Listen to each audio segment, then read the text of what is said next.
Well, Israeli Prime Minister Benjamin Netanyahu says Iran will pay the full price. He made that promise after Iranian missiles hit a hospital in Tel Aviv, along with other residential buildings.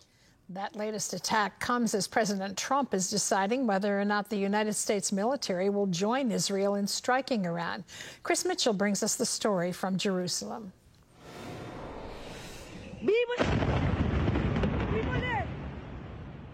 The Soroka Hospital in Beersheva took a direct hit.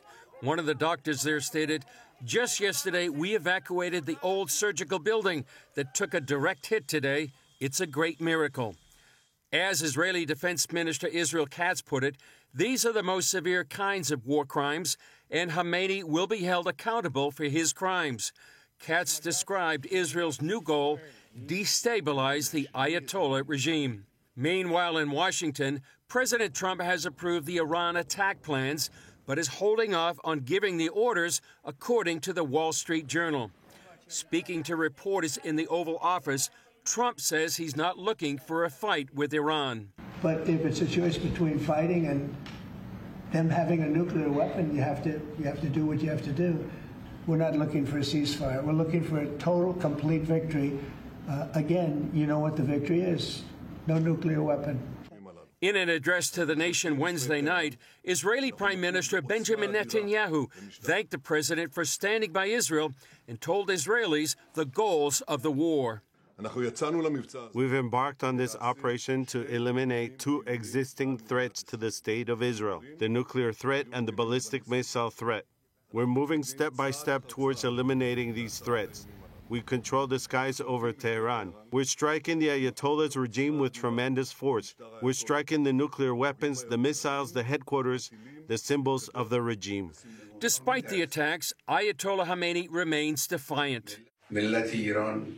The Iranian nation will stand firmly against the war imposed on it, as it has done so far. It will also stand firmly against imposed peace. The Iranian nation will not surrender to anyone aiming to impose anything on it. Yet the Israel Defense Forces are now expanding their target list. During the strikes, we struck more than 20 targets around Tehran. These targets belong to the regime's military industries and security apparatus. That includes the regime's centers of power. Israeli Defense Minister Israel Katz told the Iranian people it's time to rise up and overthrow Khamenei's regime. He said symbols of power are being bombed and collapsing, from the Broadcasting Authority and soon other targets, as masses of residents flee. This is how dictatorships fall. Iranian-American journalist Lisa Dattari tells CBN's Raj Nair the people of Iran have long endured a brutal dictatorship. This is not just since October 7th. This is not just since Friday. This is something that has been building up in the Iranian people for 46 years. They're sick and tired of it. You know, to see someone who is hanged because of a Facebook post or because they are a journalist or an athlete or a dancer. This is the life and the reality that they have been living. Earlier this week, Netanyahu told Israeli Channel 14, history is being made.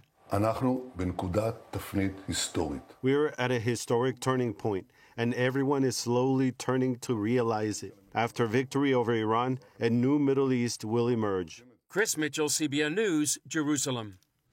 We are at an historic turning point, and if the government of Iran changes, and instead of holding on to this murderous ideology that Israel is the little Satan and it has to be wiped off the map, and America is the great Satan, and we have to be wiped off the map too.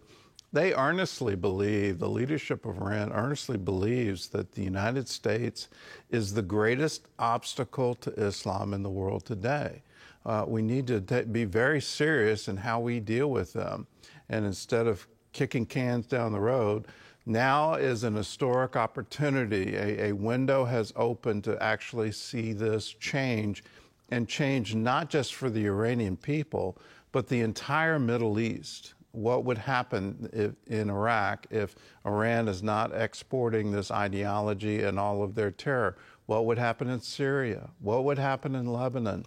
What would happen in Jordan? What would happen in Gaza if the main sponsor of terror is no longer there and the Iranian people have freedom? freedom to wear a scarf however they want to wear it, freedom to express themselves on any platform that they want. You and I enjoy that kind of freedom, freedom of press, speech, assembly, all of those things. Iranians don't have that, and it's that freedom that is the oxygen of humanity. Cultures, civilizations thrive under that. Let's bring that to them, and let's bring it to them swiftly.